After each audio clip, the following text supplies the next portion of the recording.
there's a ton of people competing. And I thought it was like the most successful fit model run that they had in a show right now because there's so many. Now, I don't know what North Americans had. North Americans is a huge show and it's a national qualifier as well, so it attracts a lot more people. So I would have to look to see how many. But I think there right now there is I want to say I read that there is like 43 fit model pros. So it's been interesting to see that grow as well. There's an entire Instagram account that's tracking the division, which I thought was cool. It's called Fitting Fit Model. So Yeah, I probably need to check it out. Yeah, yeah, yeah. So, yeah, they have like everyone's story of like how they got involved, and also they track like the different winners of like they'll do like a this last post they did, they zoomed in on each winner's like overall on their shoulder cap so they can see like what they're looking for criteria wise. So I think it's smart to do it that way. yeah, is there an athlete that sticks out to you that you admire? Not in fit model right now, but yeah, I feel like it's all the standard, Ms. Olympias in bikini division.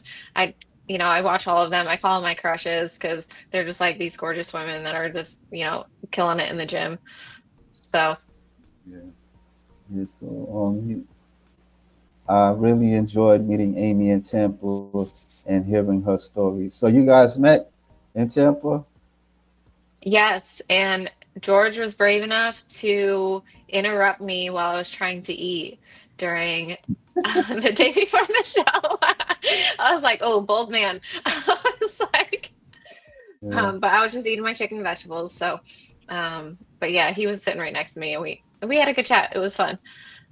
yeah. He's a good guy. He just tends to over talk at times, but he's not a bad guy. You know, now the new point system is going to change the numbers to the next Olympia. Yeah, Yeah, yeah. I haven't done a whole lot of digging on the new point system. I have to read more about it, so it'll be interesting to see how that affects the overall winners. It's gonna be yeah. exciting. Just It'll be more competitive. right. So I like mean, it's already early, competitive. yeah. So earlier you was like you used to do the marathons. You didn't really like it. Like what was that? How was that training compared to bodybuilding? Oh my gosh. Miserable. So I mean, it was so many miles. And for me, when I was in college and I was on the cross country team, we were doing, 90 plus miles a week of running, which is a lot of running.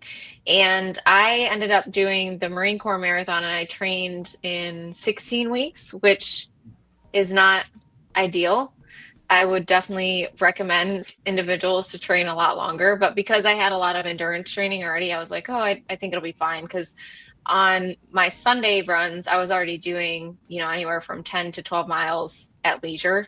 So it's like, I'll just, switch this over and do a training program.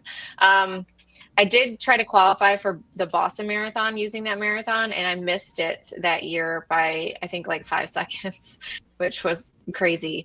But I was really happy with my overall time, but it was just so long. I couldn't keep weight on to save my life. I was getting up in the middle of the night eating peanut butter and jelly sandwiches and like so many carbs and protein just to keep weight on that I just didn't have. It just wasn't a fun process for me. It was pretty miserable. I know Yeah, I was in Virginia at the time, and I grew up in upstate New York, and upstate New York doesn't really get our summers until like, late July, August, like it really warms up. In Virginia, it's hot, like right in April. It's so hot. So I trained, I felt like in the hottest part of the summer, and it was all outside because I don't enjoy running on a treadmill. So it was a lot. It was mentally challenging. So I have a lot of respect for people who are, they do marathons constantly. Like that's their thing. They're just avid marathon runners. And then people who want to do ultras, I just I don't know how they do it. I couldn't do it. I yeah. wouldn't want to do it. You know, there's this park that I go to, and you know, I see they like in the summer they usually have like marathon races like every other week, and stuff. And I would see like women competing too, and they look fit. Like they almost look like they could compete in bodybuilding. Really, tell you the truth. Yeah, yeah, Yeah, some of those women are like just ripped. yeah, yeah, yeah. Like let me see. Okay, gotta get ready for my line. Okay, George. And yeah. So like so you do forensic? Yeah, so digital forensics. Yep. Oh, Yeah, so I've been how doing did you that get in, for a while. oh Say how that did again. you get into that? How did you get into it? Oh, well, I originally was going to go to school for criminology because I wanted to become a police officer. And my advisor, who it was over top of the cybersecurity program at my school, pulled me aside and was like, "Have you ever heard of, cybersecurity, digital forensics?" And I was like, "No, I've never heard of that before." And it was new, right? It was a new buzzword at the time, and I might be aging myself, but that's okay. So we went through this whole like meeting process and stuff like that, and he's like, "Do you really want to be, look at you. You're like maybe 90 pounds. Do you think you can tackle somebody to the ground and like arrest them? Or do you want to be used as like bait on a police department and, to catch predators?" And I was like, "Not really." Like, none of that sounds appealing. And he was like, "Well, this is the life of a police officer," which is very, very far from the truth. Like he was just trying to like, trying to get people to join the cybersecurity program. Um, so I did. I joined the program and I kind of fell in love with it. I've always been very inquisitive person. Like puzzles, like knowing everything going on. I like to understand the psychology of a person, like how they think, why they think that way, why they make those decisions, their intent, stuff like that. So getting into digital forensics was great because it just kind of fed that natural curiosity that I had, of how things work and how to get into a device and how to understand a person to build like, a holistic view of them through just, you know, their cell phone. That's it, or their hard drive. So, no one's going to lie to their phone. They're not going to lie to their hard drive or anything like that on their device. So you learn a lot about a person just by looking at digital artifacts, which I thought was so cool. Um, and so I completed my program, and from there, I went right into contracting work. And so I contracted for so many different opportunities. And I've had a lot of really good experiences along the way. I did anything from policy work that was adjacent to cybersecurity and digital forensics, to traditional incident response, and then traditional digital forensic investigations for DoD. So it was a really, I love my career up to this point, and I'm really happy that his name was Professor Nichols, convinced me to do cybersecurity at that point in time. So I still keep in touch with him a lot. We're connected on LinkedIn, and he's still teaching. He does all these crazy. His career is also really impressive, and he writes all these books and stuff like that. So he's Yeah, I crazy mean, into it. yeah. Only thing I know about like with the phones, I know they're like a tracking device. If somebody do something, then they it's there. You think the technology? I'm sure you think the technology is more better in advance than how it was before. Oh Um, yeah. Yeah, there's so much more. And like the apps too, right? Like just for like advertisement IDs, right? Of like how Amazon is tracking your purchases, and let's say you say something out loud and all of a sudden it's like just in your feed now. It depends on what you have turned on setting wise in your phone and all these apps, but the algorithms are so impressive now. And it's not so much like they're tracking you, it's more of like the algorithms have improved so much over the years that they can just like pinpoint directly what they need to market towards. It's really impressive. yeah, yeah, I noticed that. Like, especially, I remember somebody was saying that you don't even have to, like, especially like on Instagram, you could be looking at like a video, and you don't even have to like it. You just that you could just watch it and they'll know like you like that stuff. Well, the algorithm, it'll Well, kind of it, like, it depends on how long you pause on it. Yeah. yeah, So if you're yeah, scrolling yeah, and then you're like, it catches your attention for, I think it's like 2.3 seconds or something, yeah, then it changes the entire algorithm. yeah, yeah, yeah. So like, what else I wanted? Like, if somebody was to make like a highlight film, like a documentary of you, like, what would you want them to cover on your story? Oh my goodness. That is a hard question. I feel like I needed to be prepared for this one. Um, geez. At work we were just talking about childhood stories and like how crazy, my siblings and I were growing up. So I grew up on a in upstate New York on a dairy farm, like in the middle of nowhere. And so I was telling my coworker, it makes me sad because my son will never get that experience. Like these kids will never get this experience, but it's also probably a good thing because they'll be okay. So I think the documentary probably have to start at the roots, right? Of like my crazy childhood and stupid things that we did. Um, but then also probably show, the evolution of, my sports career. And I've always been, and I give my parents a lot of credit for this. My mom and my stepdad have always been really good about consistency and, teaching self-discipline and stuff like that.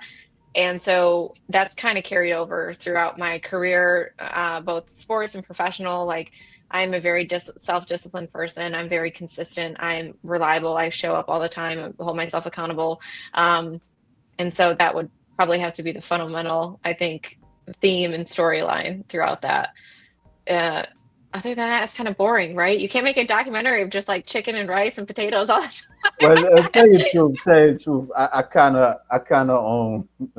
I haven't been using that question in a while. I think like on my first or like second interview, I used that like question just to give like like I don't want to say food for thought, but like just to pick people's brain out, if I could No, say, it's a good especially one. It's a good bodybuilders. one. Yeah, Yeah, you should keep especially it. yeah, especially bodybuilders because sometimes like regular people like myself, we don't really, I, it, it, it's different. Of course, I've seen it for years and stuff like that, but just entering that world, we, it's you don't know how to connect with. I'm not sure how to connect with somebody that's in that lifestyle. So like Yeah. yeah. So yeah, because I mean, like the average person, they're not really like paying attention to it like that. It's more of a niche, like somebody either like they have to compete to get into the sport, or they just know somebody that's a bodybuilder and support them and stuff like that. So you know, Yeah, the same person I was talking about of like these childhood stories that we were sharing, we were also talking about bodybuilding and he wanted to know, how like does it help you? Like how does it help you? And I was like, actually, it's helped me a lot with anxiety. I was a perfectionist for a very long time. And so perfecting my food, like just measuring my food has eliminated that from all other aspects of my life, which is kind of wild. It lets me dial in and fixate on that one thing. And I was also telling him, I was like, I have to mentally tell myself I can get through some really hard things. And whether that be in the gym or like, something mental going on with posing or, the outlook of, your body composition, there's a lot of ups and downs throughout bodybuilding that I think a lot of people they don't talk about. Um, Everyone talks about stage, right? Being stage lean, how wonderful it is. That's when you get all the pictures. You don't really get a whole lot of pictures of someone in growing season. And people aren't really, I don't think, as honest about how hard growing season is mentally because it's longer than stage prep. And also, you don't look lean. You're not lean. And that's a point, right? Like you need to gain weight so you can, develop. But it is mentally probably the hardest part, I think. Yeah, yeah, And like for me, like you're not supposed to fixate on the scale, like how much I actually weigh, right? It's all about body composition. But I will tell you that this bulk season, I was the same weight at the end that I was when I was pregnant with my son. And mentally, I was like, this is the hardest thing I've ever done. Like I have never thought I was going to be this heavy, like without having, a growing human inside me. Like it yeah, was a lot. yeah. So. You don't look like you gain weight too much. Oh my gosh, it took a long time. It took a long time to gain weight. But then once I did start gaining it, it was like my body finally like caught on, was like, "Oh, this is what you want us to do." And I was like, "Yes.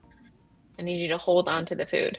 So, I mean, towards the end of my bulk, I think the most I was eating was 3,200 calories, which is a lot. So, but my metabolism is fast and yeah, And you're it's a blessing and a curse. and you're a vegan, Oh, not a vegan. Nope.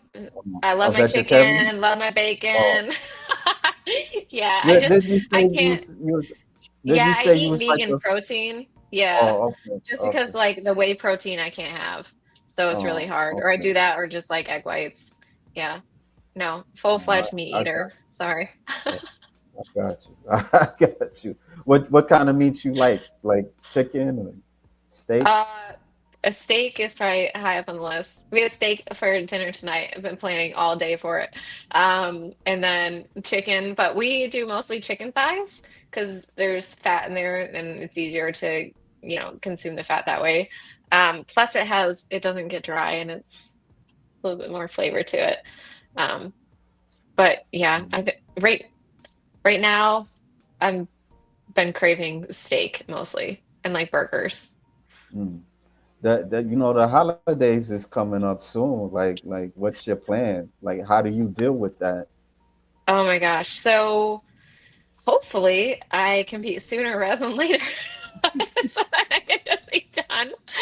Um, the plan is the same, really. Yeah, It makes family engagements a little awkward, especially if you don't have like the full support of your family behind you because you're weighing everything.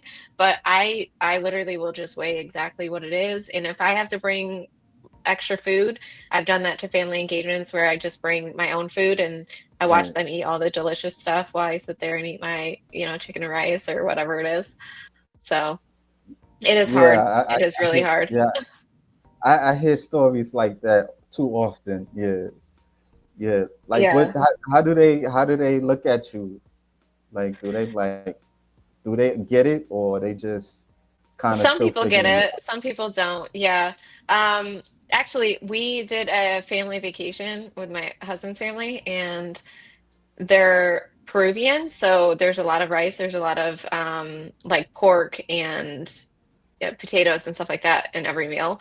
And so explaining that was actually fun for me. Like I can't eat these things because this is the amount of food that I can eat, right? And now I find a lot of passion behind explaining the why, like, oh, well, this is a carb, that's a carb, this is fat, this is protein.